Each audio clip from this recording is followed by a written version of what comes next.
thing we want to look at is how do we describe data using numbers. Sometimes people write report, and reports few numbers help people to understand the data, the variable. Okay, and how do we do that? In fact, you probably have done some of them in your high school or middle school. Okay, so that's what we're going to talk about today. Describing data with number. Okay, and sometimes we call them descriptive measures. You have some measurements help us to understand the data, help us to describe the data. Okay. First, let's look at this thing here, this data. There are two sets of data obtained from two groups of women, right? Pregnant lady, and then they give birth to children, babies. And these are the birth weights. Group 1, I have 7 pounds, 6 pounds, 8 pounds, 7 pounds, 7 pounds. Group 2, we have 3 pounds, 4 pounds, 8 pounds, 9 pounds, 11 pounds. Okay? And these are from two different care program or diet program, right? And it came out with this result. So when you look at these numbers, what do you think? Is there a difference in these two groups? Yeah, there is some difference, right? It's actually yes. I was going to say they both equal 35. The one group looks like it's more average. Yeah, the group 1 seems like yes. Yeah.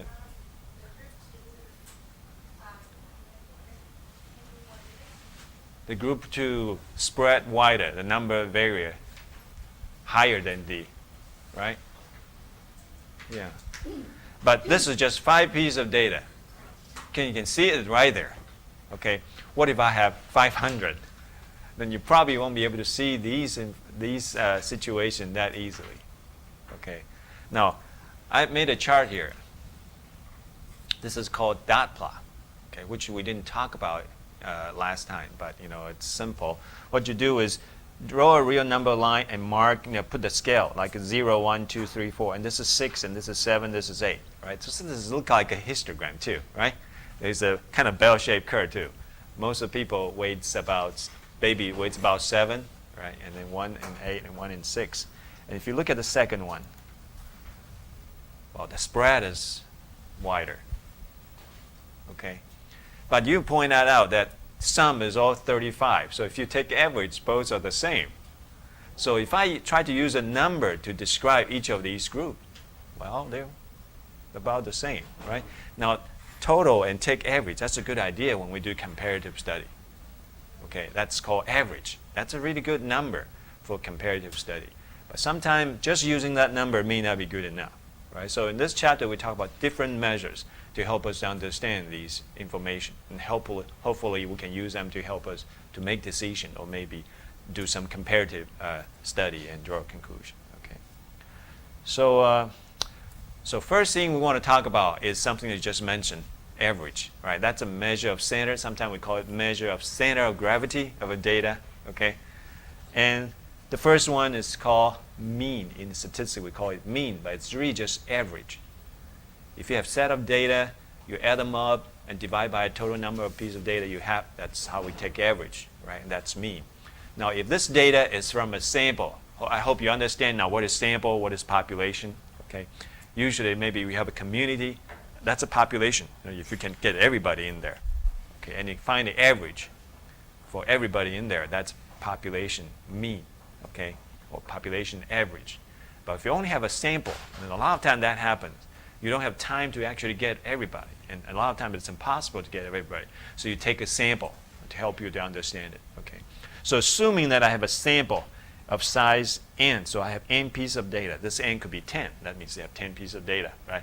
The n could be 100. That means you have 100 pieces of data. But anyway, if you have n pieces of data and you add these n pieces of data up, x1, x2, and so forth up to xn, each of these denote one piece of value in your sample of size n. Add them up, divide by sample size. That's how we take average, right? Since this is a sample, we call it sample mean.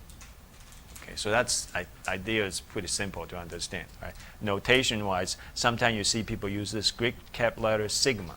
This stands for sum.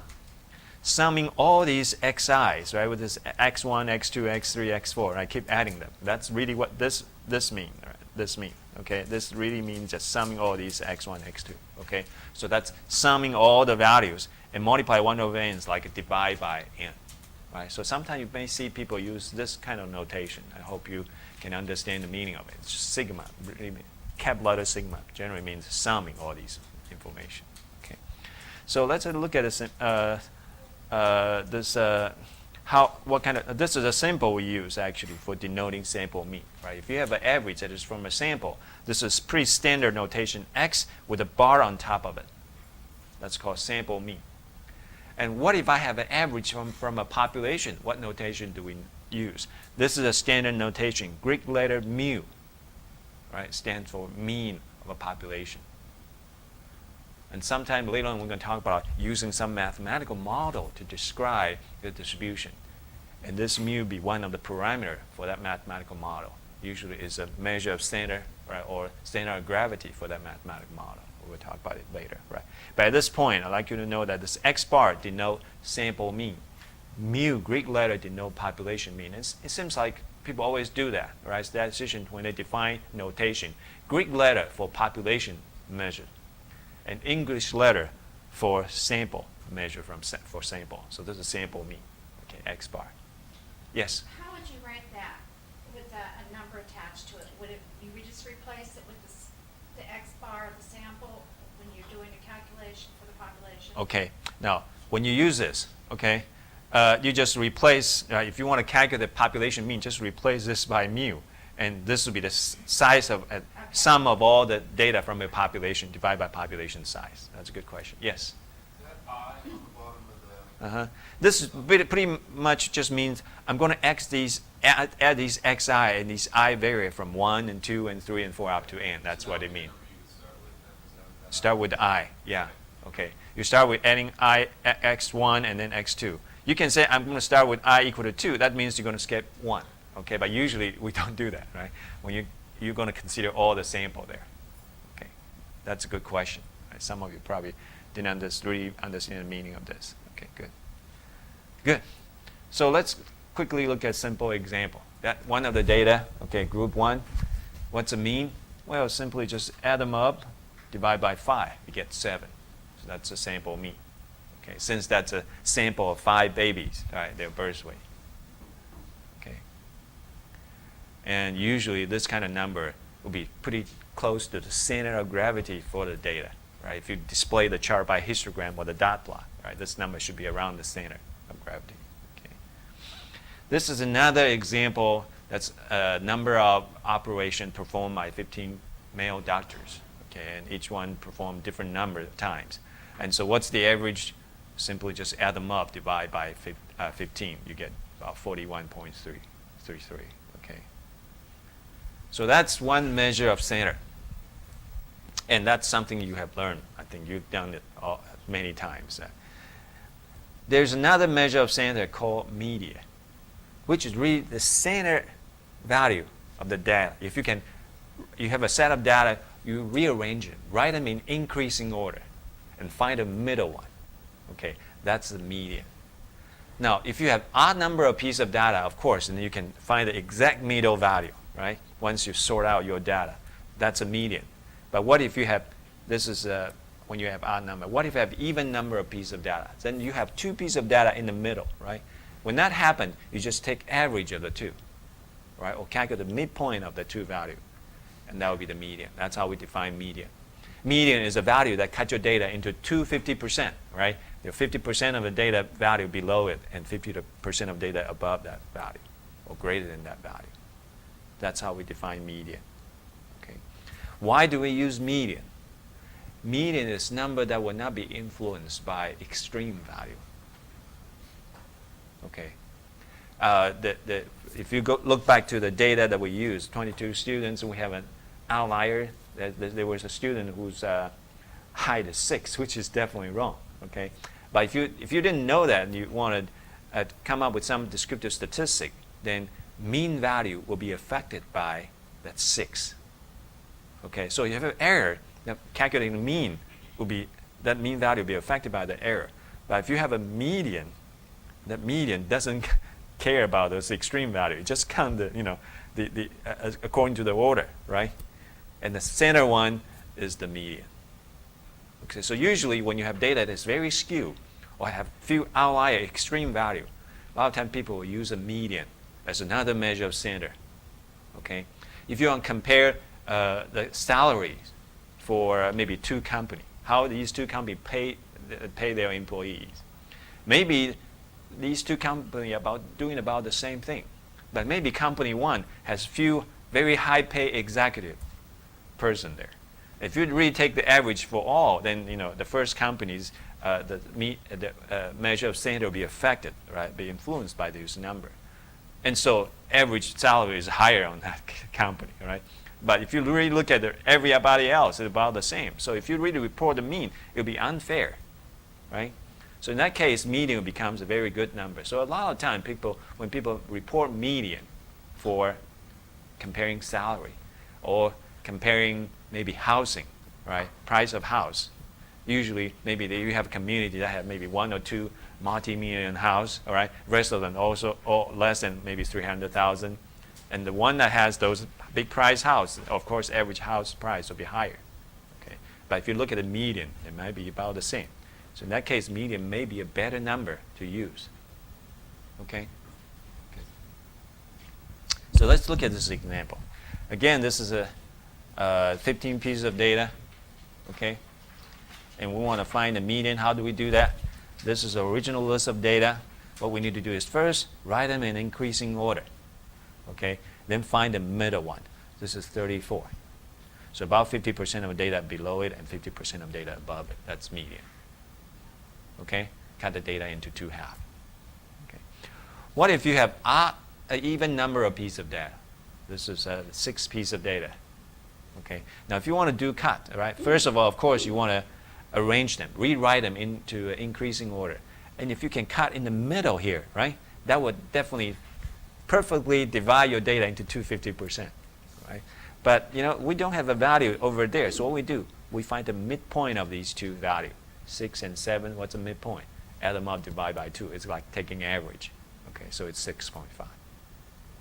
Okay, so that's how we define median. Median is a middle value, right? But when you calculate it, sometimes if you really try to find a middle value from the order list, you may not be able to find middle value, right? Especially when you have even number, right? And that's how you get it, median. Okay. Any question? But be careful. You have to first write it in an increasing order, right? Then find the median. A lot of times students, especially in the exam, probably too nervous and you forgot to sort them and you made a mistake. Okay, so be careful when you're doing this. So that's another measure of center.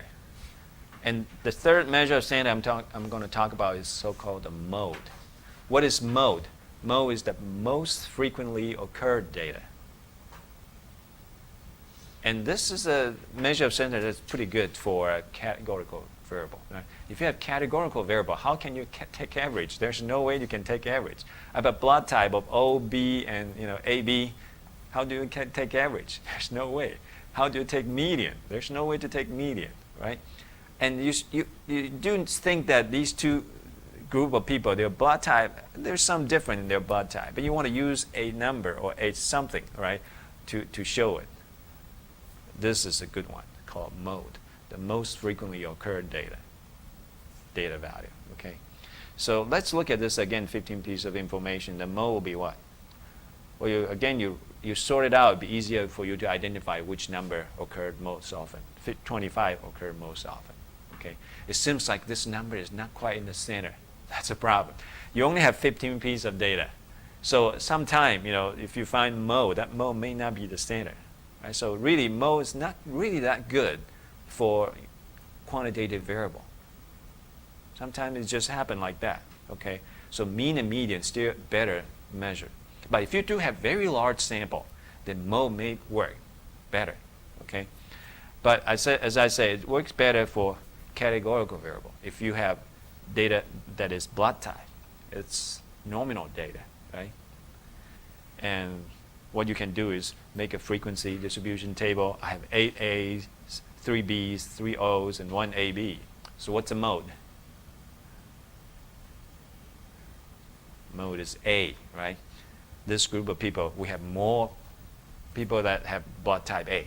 Maybe you have another group of people that have more blood type B, okay? You thought there is some difference between these two groups of people, and this is one of them, right? Blood type is quite different from these two groups. Okay, yes? If you're doing mode and you have numbers and you don't have the same number, you can't find an answer for mode, or If you don't have any same number, then you're going to say no mode. Okay, that may happen when you're dealing with a quantitative variable, right? Sometimes you may find two values that occur most often, okay? And you say they are two mode. Some people say, well, there's no mode, right? But that's actually not quite good enough, right? You want to give people more information. Two mode probably is better information, right? Like you have distribution that's bimodal, right? You tell people that there's a bimodal situation, okay? But some people might say no mode, and I guess then you know what happened, right? Because they didn't really find unique, most frequently occurred value, then say no mode. But in that situation, there could be two modes or three modes. I prefer saying two modes, all right, if you really have two most frequently occurred value. Okay, great. And you may come across a term called modal class. What is modal class? Now, earlier we learned how to make histogram. When you make histogram, now you have classes defined and you count the frequency of occurrence. Now, the class that has highest frequency, it is called modal class. That's it. Okay. So I think this idea is pretty easy. Okay.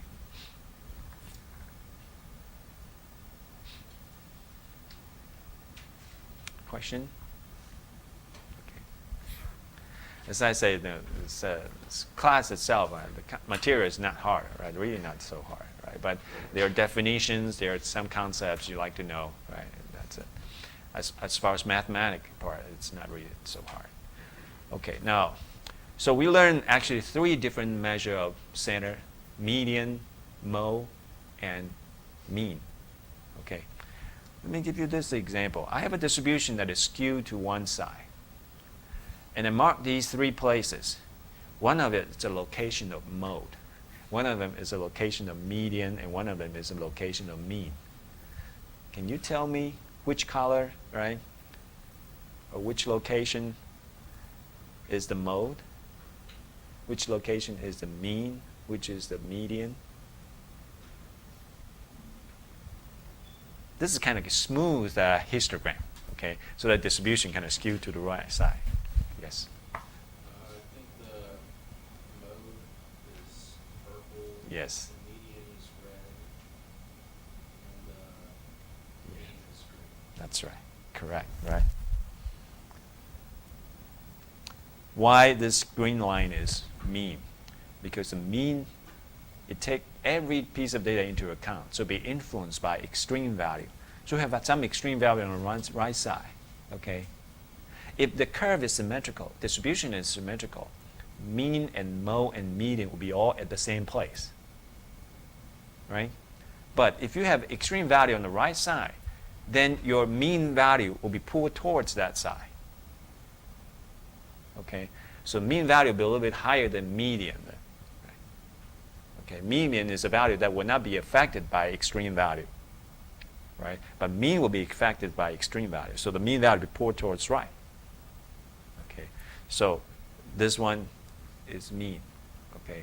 This one is the median. Of course, this is at the peak, right? So this is a mode. Okay, great, good answer. Okay, good. Look, let's talk about weighted mean. What does weighted mean stand for? Okay, it is a way that you calculate mean using weights. And often it happens when you have data that is already organized, okay? And you want to find the mean value. And how do you find that out? If you have a frequency table already there, okay, people organize it for you. Now, you don't have the raw data to help you to add one at a time and add them up and divide by total sample size, right? So how do you do the calculation of mean? Look at this example. I have grade points, right, for 10 students there. And I have different grade points, 4, 3, 2. That's A, B, C. I want to figure out the average grade point. And how do I figure that out? Well, I have 10 students there. 3 of them receive A, or 4 points. 5 receive 3. 2 receive 2. So I should know the total grade points, right? Because I have 3 pieces of 4, so 3 times 4. That gives me total grade points from this group. 5 times 3 give me the total grade points from this group. 2 times 2 grade points from this group. Add them up, you get the total grade points, and divide by 10, right? So that's how you do it. 3 times 4, the total from this group. 5 times 3, total from this group. 2 times 2, total from this group. And add them up. You get a total grade point, divide by total number of students, right? Or maybe you're calculating your own grade points. For 1 year, you have 4 A's, 3 A's, 5 B's, and 2 C's. And how do you calculate your grade point average? That's how you get it, right? I guess you've been doing that for a long time, okay? So that's the idea of so-called a weighted average. Each of the different grades, a grade point, you have different weights because you have different frequency, okay? So you end up getting total divided by, total number of grades, and that's 3.1, okay? Now in the book, you may see a formula of this form, right? You have weight for the first value, weight for the second value, weight for the last value, right? Just keep using the frequency. Actually, these weights are like frequency, right? Frequency multiply its value. And just do that for all the classes and add them together. And divide by, this is the sum of the sample size, right? You have 3 pieces, or you have 5 pieces, and you have 2 pieces, right? Add them together. So this is one formula we use to calculate so-called the weighted mean. Again, weight is this, in this situation, your weight is actually the frequency. Okay? Good. I know that many of you are kind of afraid of symbols. So when you got some symbol like this, you're confused. But you got to get used to it, right? Because eventually you'll find the advantage of, not being afraid of using these notation. It's pretty much just a formula, right? A lot of time, okay? Just a formula. If you know how to use these formula, it'll be beneficial to you in the future for many situations. So this is another example for using weighted mean. Okay, this is a situation actually we don't have exact value for each class. We actually have a range. This is like outcome from organizing quantitative value, right? Remember this example earlier? We use it to actually organize frequency distribution table to organize the weight data, okay, weight variable.